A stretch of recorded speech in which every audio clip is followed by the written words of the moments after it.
Hi guys, welcome to my Javascript course, and in today's class we are going to continue from where we stopped in our peak game project. So we're able to create the functionality for the roll dice, and in this section we are going to complete the peak game project by creating the functionality for hold scores and the reset game. So now let us look at how it works. Please hold on. Let's look at how it works. User hold scores. So once you click on the hold, what should happen when you click on the hold? This is it here. It says when you click on the hold, you want to add current scores to the total scores. Something like this. When you roll the dice, coming. Now, this is the current score. Once you click on hold, the current score will be added to this total score here, this big zero that you have here. That's the total score, or you can see it as the I score. So if I click on hold, nothing happened because we've not created what functionality for the hold button. So that's what we want to do. So now we are going to add the current score to the total score, and before we do that, as we are going to add the current score to the total score, and we are going to check if the total score is greater or equals to 100. If it is not greater or equals to 100, that means we want to switch the player to the next player. And if the score is greater or equals to 100, then the current player wins. The current player wins. Alright, and also for the reset button, all you just have to do is to set all scores back to what is 0, and to set player 1 as the starting player or the active player. So it's as simple as that. So let's create the functionality for the old button and also the new game button. So here we have the button old. So this is what we are going to do. So say btn old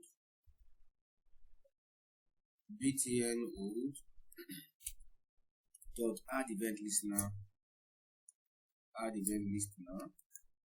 Then we want to listen for a click event, and afterwards we want to execute a function once the add event listener listens for the click event. And this is what we want. So let us start. It says that from the chat flow, it says we should add current scores to active player score. And before we do that, first of all, we don't know for you to be able to add the current scores to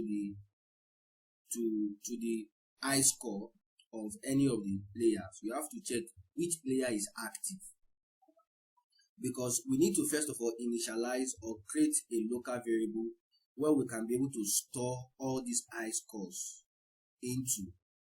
So to do that, we are going to come to where we set up this part here.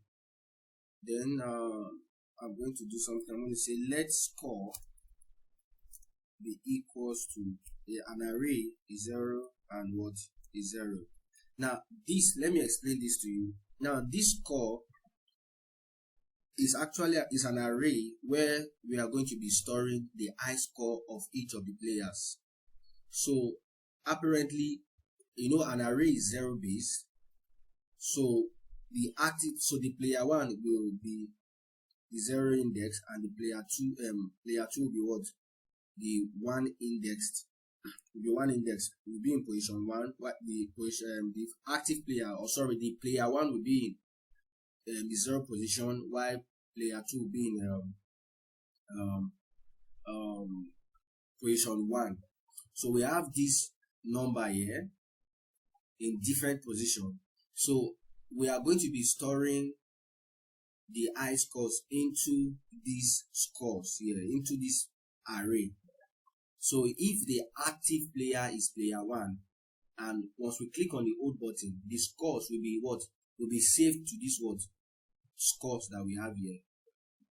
And if the active player is player 2, then the I score will be saved to this score array in position 1. So please, it's as simple as that. So this is just serving as like a temporary local storage that helps you to be able to store your scores, the I scores of the individual players in the array. So let's go straight in. So let's start the functionality. So we are going to say, so first of all, we need to add current score to the active players total score, to the active players total score or I score, whichever one. So this is how to do it. We are going to say scores now, position active player. So you don't know whether the active player is 1 or the active player is, you don't know if the active player is player 1 or the active player is player 2. But what we want to do is we want score. What am I having? Okay, I said okay, scores. Let me make it scores. Alright. So let me show you something again. Now when you see something like this, these three dots, when you hover on it, what it tells you that could not find name scores. Did you mean score? So it means that while we declare this variable, the name of the variable is score. We are supposed to let's change it to score so that of course you don't have something like this again. So we are saying score in position active player. So if the active player is in position 0, so the active player, if the active player is in position 0, so it means that the active player is player 1. Then the score, once you click on the old, then the current score will be added to player 1 total score. Please take note of that. So we do scores at position active player equals scores,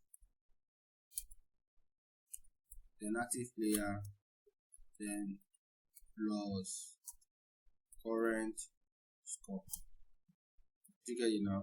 It's as simple as that. And there's a shortcut for this, which I already have taught you guys earlier in the beginning of the course. So to do this, we're just going to say plus equals.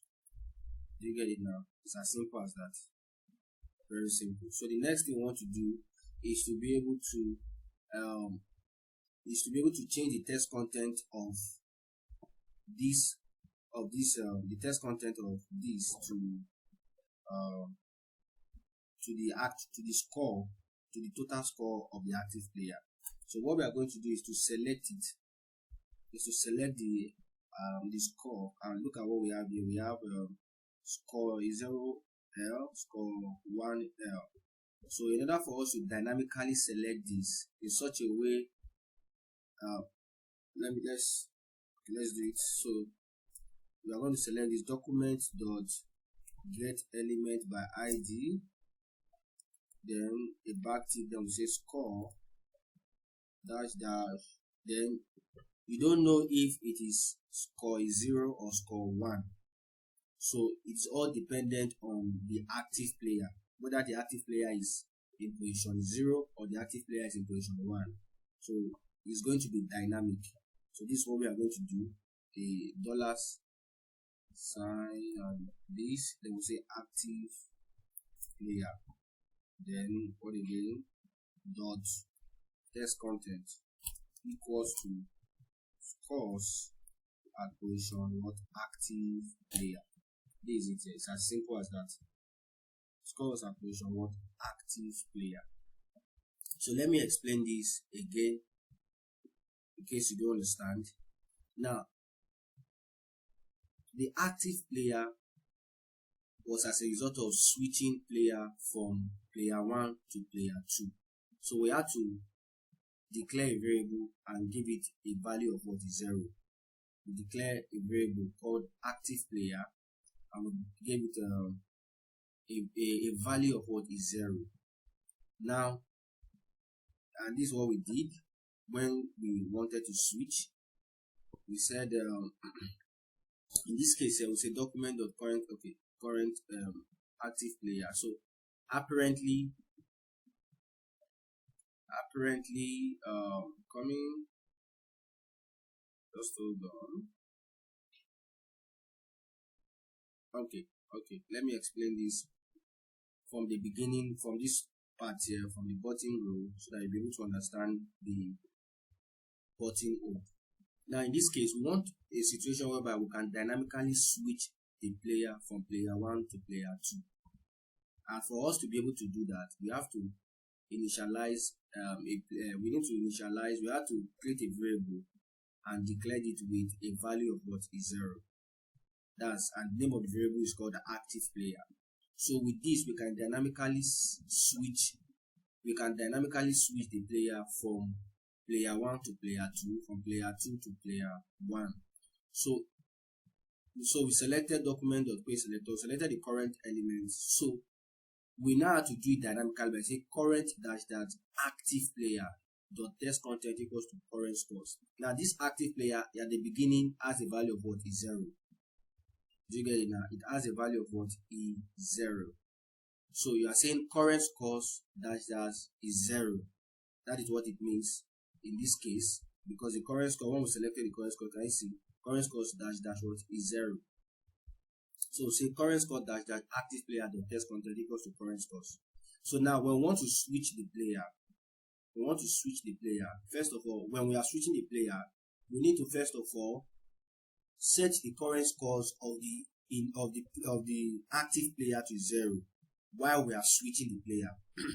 Or before we switch the player, we need to set the current scores of the active player to what is 0. That is what we have here. That's what we did here. Then we now created the switch functionality. We said if we now say active player equals, we've declared active player there with a value of 0. So now we want to create a condition and say active player equals, and if active player now is equals to 0, this is a ternary operator. We are saying if active player is equals to 0, then we want you to switch to what? 1. But if it is not equal to 0, we want you to maintain what is 0.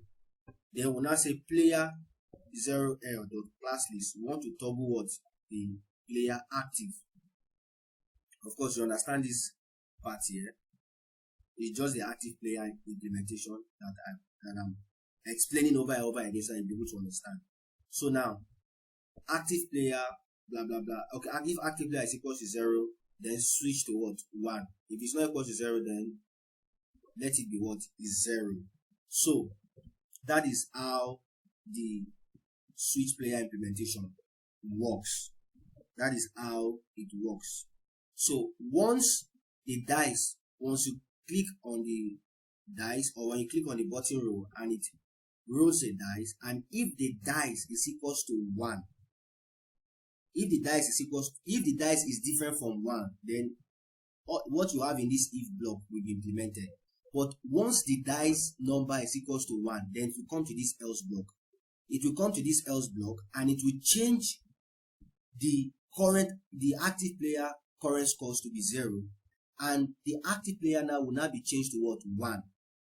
Do you get it now? It will be changed to what? 1. So once you click on the button again, are you with me? It will be changed to 1, and the player OL, that's the active player, you are going to remove the class active player from this player 0, and it's going to move towards the second player. Do you get it now? So once you click the button again, are you with me? So once you click the button again, this entire function here is going to run again, because this function only runs as long as you click on this button row. So once you click on this button row again, now that the player has now been set to 1, do you get it now? So if you come here, the current scores now, the active player now will now be what? 1. So it's as simple as that. It's as simple as that. So that is what we did here too. Very simple. So we say now when we click on the button old, because we are still going to switch current player in button old too. So but in this case now we are saying scores active player. So we are assuming that the active player is what? Is 0. Because the functionality of the button row is entirely different from the functionality of what? The button old. So please take note of that. It's very important. Then we say scores at position what? Active player. And the value of active player is what? Is 0. Then we want to add the current scores to the what? To the total scores of the active player. Then we change the text content to this one here. Then afterwards, now let me show you what it. So now we've done this. Let me show you how it works. So why is it like this?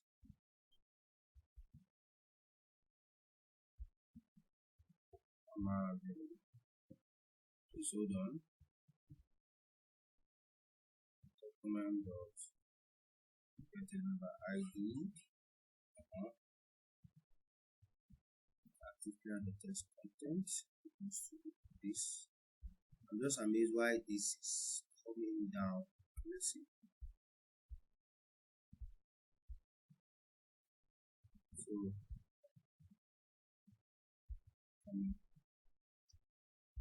let's click on I see. Then so we roll the dice again. Click on I see 34.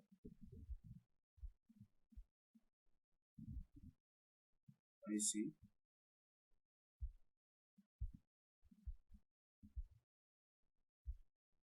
So when we switch, let us switch to this to the next player. Let's hold it. What is it? 5. I see. 5 hold. So if I click on this now, I see. Interesting. So let's proceed. But I don't like the way this is coming. Let's go to the CSS and style that a bit. That button row, let's make it 30. That's it. Okay.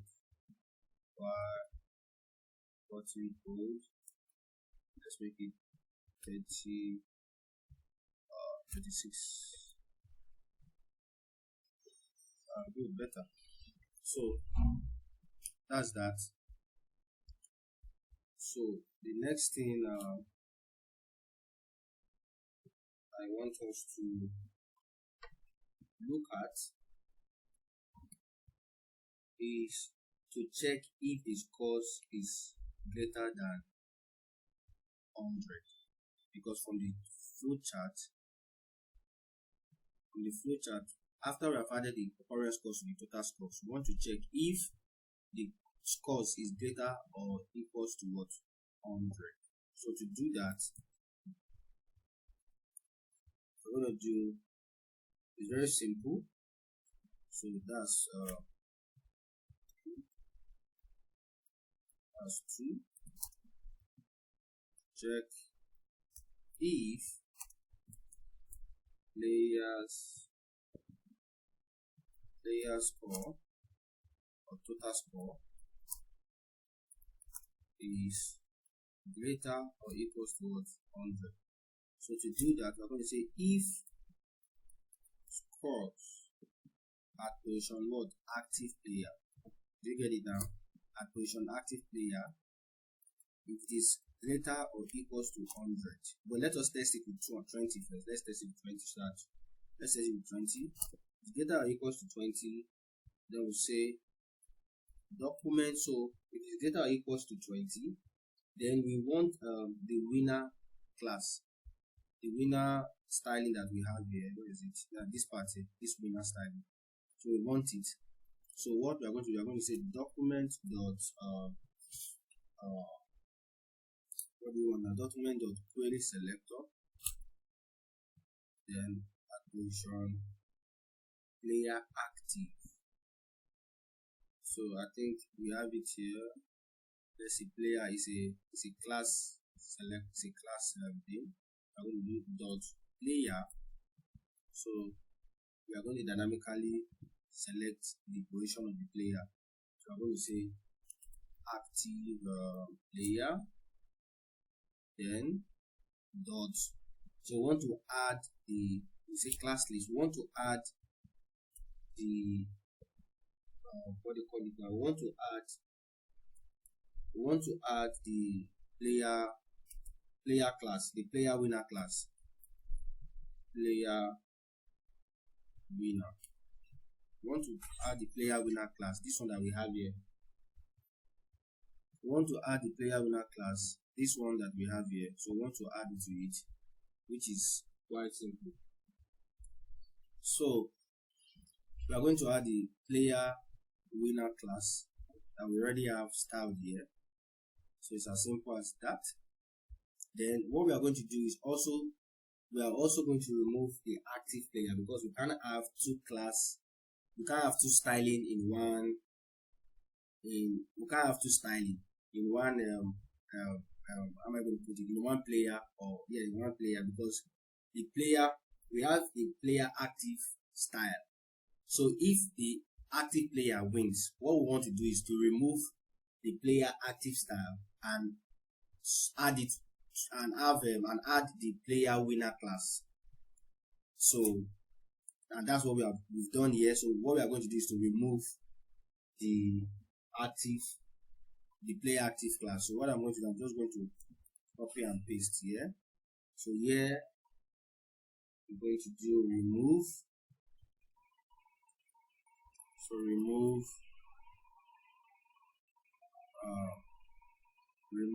player active. So let me see what we have. So can you see? Very, very simple. Then the next thing is if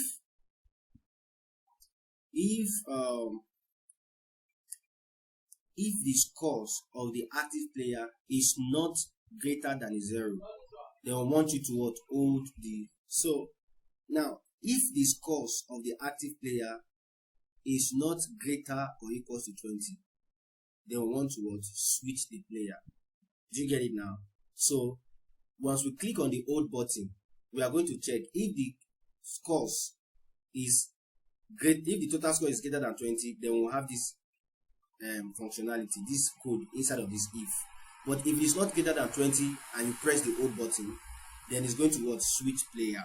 So here we are going to implement the switch player. So we already have the switch player implementation here. I could just come here, copy it and paste it there, but it is not right. There's what they call dry, D-R-Y, which simply means don't repeat yourself. Wow, it's raining. Don't repeat yourself. That's the meaning of dry, D-R-Y. Don't repeat yourself. So don't repeat yourself principle. It means that we can't, if you copy this and you paste it here, it means that you have repeated the code. You are repeating yourself. So what we are going to do is to cut this switch player and put it inside of a function. Do you get it now? We want to cut this player and put it inside of a function. It's as simple as that. So I'm going to cut this now, and I'm going to come up here. That will be here, and I'm going to create a function. I'll call it function switch player. So I'm just going to paste it here. Simple. You get it now? I'm not passing any parameter or whatever. Just this. So what I'm going to do is, inside of this else here, I'm going to call that switch player function. I'm just going to call it like this. Then while inside of the hold button, I'm going to call it so switch player. So this will help you from not repeating yourself. So it's as simple as that. So now let us see how it works now. So if I button row,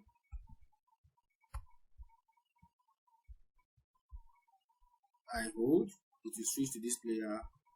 Can you see? I hold. Let's see. Now if I click on hold, can you see? Now this is the winner styling class. Can you see? This is now the winner. But the thing is, if I click on the bottom row, are you with me? If I click on the bottom row, you will still see now that player 1 has won. But if I click on this bottom row, it will still be working. Even the old, can you see? It will still be working. But we don't want that. The moment the player wins, we want to deactivate all of this. Then we want to hide these dials that we have here. We want to hide it. So how can we do that? Then we need to be able to observe the state of our game application. We need to observe the state, and it is with that state that we are going to use to determine whether you can click this button or not. So we are going to define a state in our code, in our JavaScript code. We are going to define a state and we are going to declare it here. Let me just call it let playing be equals to what? True. We said. So we want playing to be equals to true. So the state that we are trying to create, or we are creating here, is what? A Boolean state. So we are saying we want playing to be equals to truth, to be equals to true. So we only want playing to be false when the active player wins. So what we are going to do, we are going to set playing here to be equals to what? False. To be equals to false. But even with this, it will still not work. Because if I click on this now, and I hold, and I still click, can you see it's still working? It's still working. But that's not what I want. So what are we going to do? It's very simple.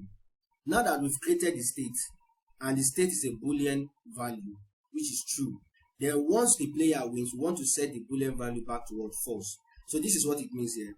I'm going to come here. So I'm going to wrap all of this in my bottom row here. I'm going to copy this. I'm going to cut this here, and I'm going to wrap it inside. I'm going to wrap it inside of a condition. I'm going to wrap it inside of a condition. So, sorry about that. Now we've created the state, and the state is all true. So we are going to do this. We want to say as long as playing is true, we want to keep playing. Like in the sense that if playing is true, like if playing, that means if playing is equals to true, we want to have this functionality. So there's no need for us to say if playing is equals to true, because playing is already a Boolean value, which is what? True. So we are saying, and you know, for the if condition, the if else statement, the if condition or the function or the code that you write inside of the if block will run if the condition is what? True. But here playing already has a Boolean value, which is what? True. So there's no need for us to do something like playing is equals to what? True. If playing is equals to true, no, we don't want that. We don't want that. Playing already has a value of what? True. So do you get it now? So we say if playing is what? True, then we want to have all of this. Do you get it now? We want to have all of this. Then there's no need for us to write the else statement. There's no need. Then also we are going to cut these two and put it inside of playing 2. We are saying if playing 2, if playing is true, which is true, they want to have all of this. So do you get it now? So now this is it here. We have already defined the state that the only time we want to what? Click on this button and for it to what? Work is only when playing is what? Set to truth. But if it is false, no matter how many times we click on this button row or this button hold, it will not what? Work. So now we now have to set what? Playing to what? False here. So what does it mean? The moment the active player wins, please take note. The moment the active player wins, meaning when the total scores is greater or equals to 20, we want to set what plain to what false. I want to have all of this functionality. Do you get it? I want to set plain to what false. I want to have all of this functionality. So it means that if I click on any of these buttons, the plain will now be what? The plain will no longer be true. It will be what? False. Are you with me? Let me explain this. It's very, very important to understand the functionality.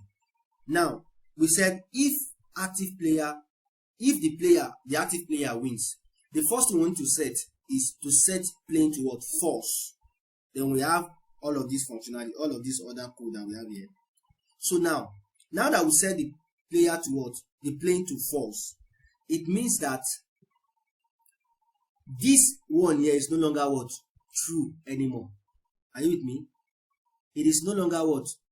True anymore. It is now what? False. It is now set to what? False. That is how it works. It is set to false. So if you click on any of these buttons now, if you click on button row or button old, this plain will no longer be true. It is now be what? False. So that is how it works. So let me show you. So if I roll the dice, now the reason why I'm having this is because plain is what? Set to true. I hold. Can you see? Now player 2 what? Wins. So if I click on roll dice, you see it's not working. If I click on, you see it's not working. I'm clicking on them, it's not working. Why?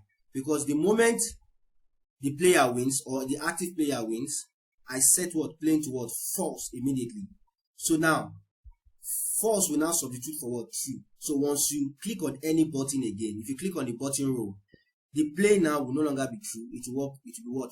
False. So if the if condition is what? False, then all the code that you have in the if block will not run, and we did not what? Create an alternative for it. So that is how it works. It's as simple as that. Very simple.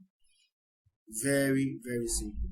So now the next thing we want to do is to hide the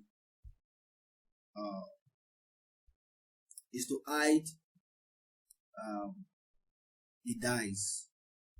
So I think we already have it here. So let me just copy this. Let me copy this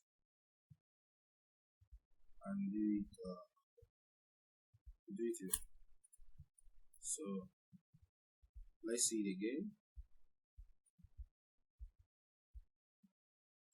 Perfect. Right, that's anything. So let us implement the new game button. The new game button. As simple as that. The new game button is very simple. So all we just have to do is just button new, then add event listener. Then I want to listen for a click event, then a function. So what we want to do? We want to reset everything. We want to reset this. We want to set the I scores back to 0 for the two players. The current scores for the two players back to what is 0, and we want to set this also the what they call it, the dice. We want to hide it, and what again? I think that's all. They want to remove the winner, the player winner style. Then we also want to reset the active player back to the active player style to be applied on player 1. So I think that's basically all the things that we want to do. So to do that, what we are going to do is to set what they call it. So I think we have it here, current score L and all those things. So I'm just going to copy this one here. I'm going to copy it and I'm going to paste it here. While for current scores, the test content, I want to change it to what is 0. this one too. Current scores is 0. No, I think it's 1. The test content, I want to change it to is 0. Then what again? Then the player 0. Player is 0 dot class list, because what we want to do is we want to remove the player winner class. So say dot remove. I want to remove the player winner. So you don't know if it is, now in this case, now you don't know whether it is player 1 that won or player 2 that won. So you are going to do it for the 2. So you are going to do player 1 now and remove what the player winner. So that's what it means. So if it is the player 1 that wins, you are going to have that player 1 class. So when you click on the new button, it's going to remove it. So do you get it now? So if this player is 0, that means player 1 actually, the first player. If it is first player that wins, then you have this player winner class. So if you click on the new button, it's going to remove it. So vice versa for these two as well. So that's why we are doing it for the 2, because we don't know which player is going to win. Then what we are going to do is to set the active player. So we are going to say player is 0. So we want the first player to have that player active class. We want the first player to have that player active class. So we are going to add it player active. Why we are going to remove it for the second player in the event. We are going to remove it for the second player. So do you get it now? So that is it here. Let me explain this. Now we want to add, because in this here now, when the player wins, we remove what? The player active class. So we don't know if it is player 1 that wins or player 2 that wins, but what we did is to just remove the player active class. But when we are resetting the game, we want to add the player active class to the first player, and the second player wants to remove the player active class, because once the game moves, it is player 1 that will start the game. So we are setting player active to player 1, not to player 2. Do you get it now? So that's that. And in the event, if player 1 already, if it is player 1, so now in this case, now if player 1 already has a player active class, if it already has it and you're adding it again, you're just going to leave it like that. But if it doesn't have it, it's going to add it. So that's what it simply means. So it's as simple as that. So I think that's all. And also we need to reset the score that we have there. The scores, we need to set it back to 0, 0. What again? The active player, we need to set it back to 0. Then we need to set playing back to what? True. Set playing back to true. And we need to copy this and add it to paste it. So this is what we have. Now look at this. We can as well put this inside of its own function.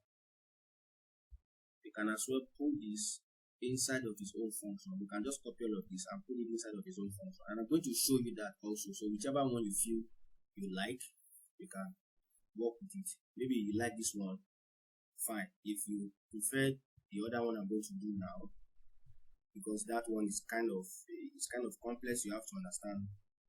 So we are going to do it. It's not that difficult actually. So what we are going to do is this. I'm going to copy all of this here. I'll copy it. Sorry, I'll cut it. And I'm going to create an init function. So I'll call it function init, which means initialization. And I'm going to paste this here. So what I'm going to do here, So instead of having all of this, let me just comment this one. Comment this. So here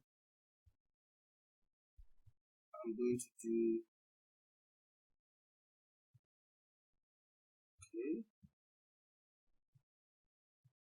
current scores. I think current scores.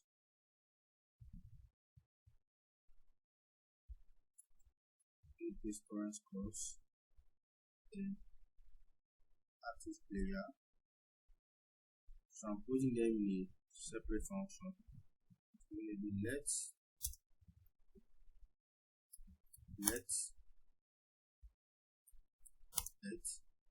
so playing true also. Let's do let's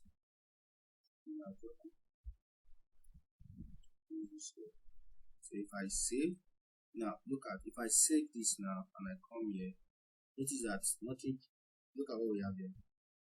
We are back to the way it is on the HTML.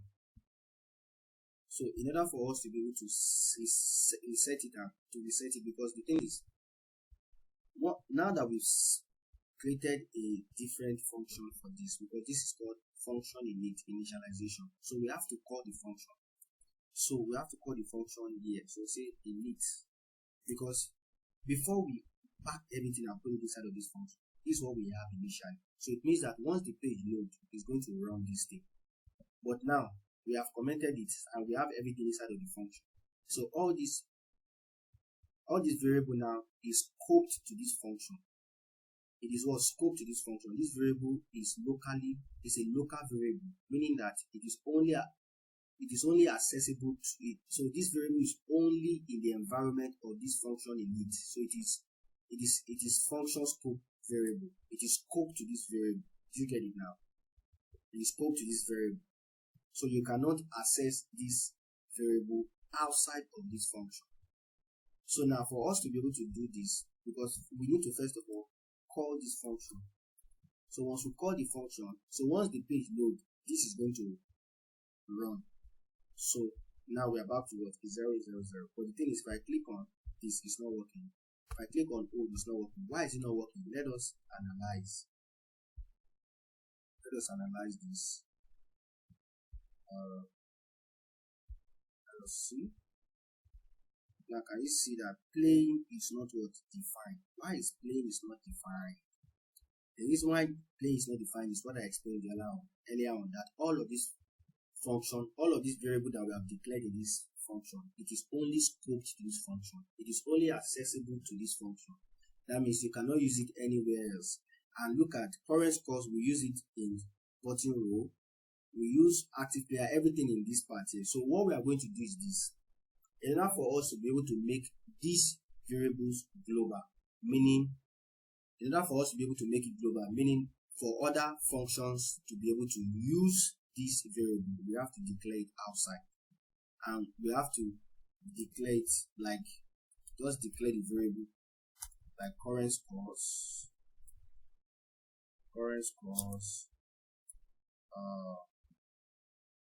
active player. Okay, you can, I think I will show you something. You can do it like this. I can say let active player 2, because this is undefined, meaning we are not assigning it, we are not assigning this variable, we are not assigning a value to this variable. Then we can say let score as well, then let playing as well. So what we are going to do is, since we have declared it here, we have declared the variable here, we just have to remove this and remove this and remove this and remove this. Now we have made this global, meaning that we just declared the variable here. We did not assign it, we did not give it a function, we just declared the variable in the global state. We declared the variable. So now we now assigned a value to the variable inside of this function. Do you get it now? We assign a value to the variable side of this function. The reason why we have to make it global like this is so that other functions that we have here, other functionality can be able to access the value of this variable. So do you get it now? It's as simple as that. Very, very simple. So there's a shortcut for instead of doing it like this, you can either do it like this, comma space, comma space, comma space, then save. So what it means is these four variables is already declared by what net. You get it now? Because JavaScript read code from how am I going to put it? It reads once you declare something like this now, it simply means that you are declaring let, you declared this variable with let. So this is just like a shortcut of what I did the other time. I'm looking for a best way to be able to explain this actually. So this is also the same thing as what I did earlier. Do you get it now? So it's still going to work. So do you get it? It's as simple as that. So if you save and let's see, I see it's working, it's working, it's working. The old, you see, something is wrong somewhere. My old, and I know the dice. How come? Because okay, hold on. Let's put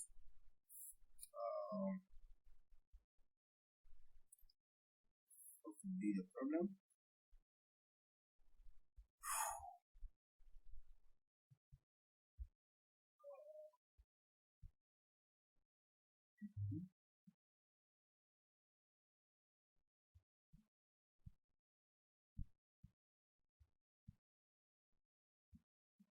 Please.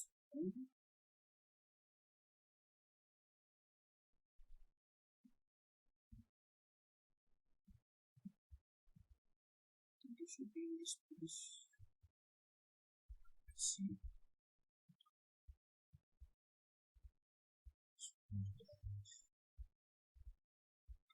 It should be in the old.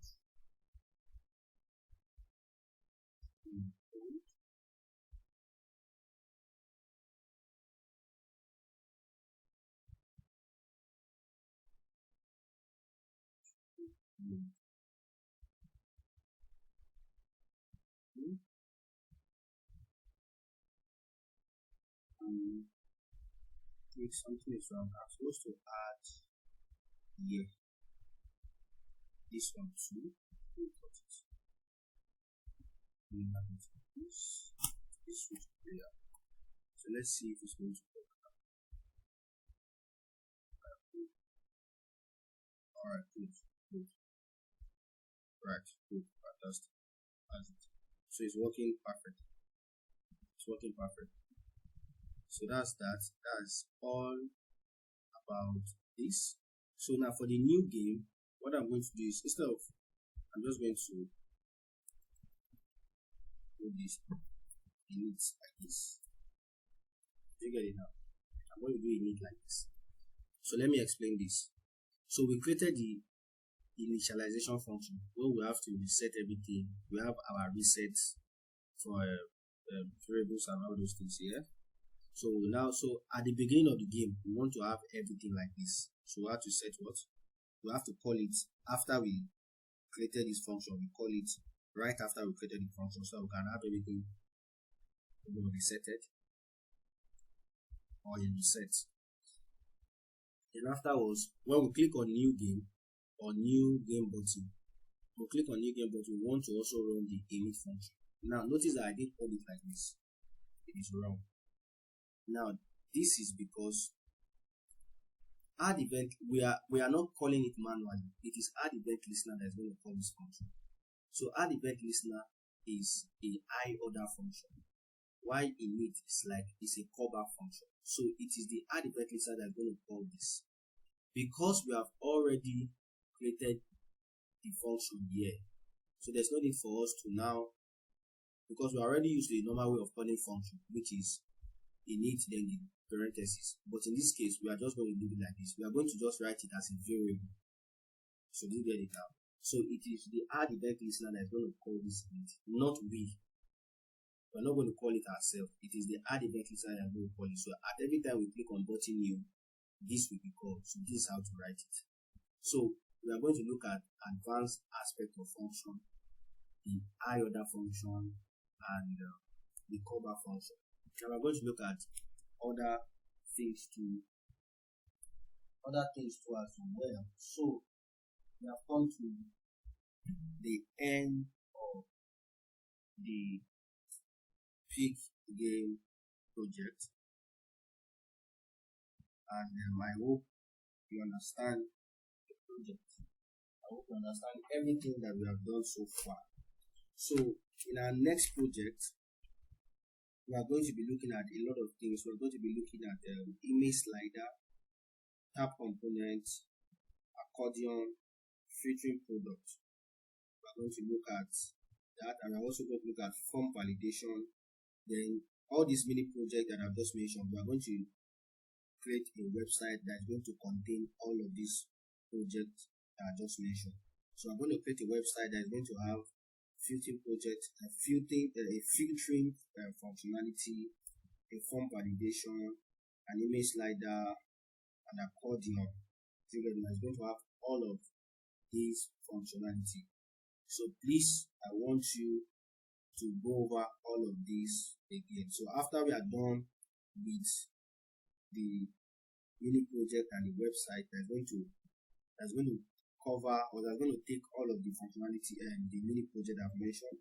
Then we are now going to go into other aspects of JavaScript topics, like going to advanced aspect of array, string, date, number, API, how to fetch API, how to do API fetch, and all those things. Then we create another project, create a portfolio, and end it there. So that's that. So enjoy yourself. Before then, you have a lovely day.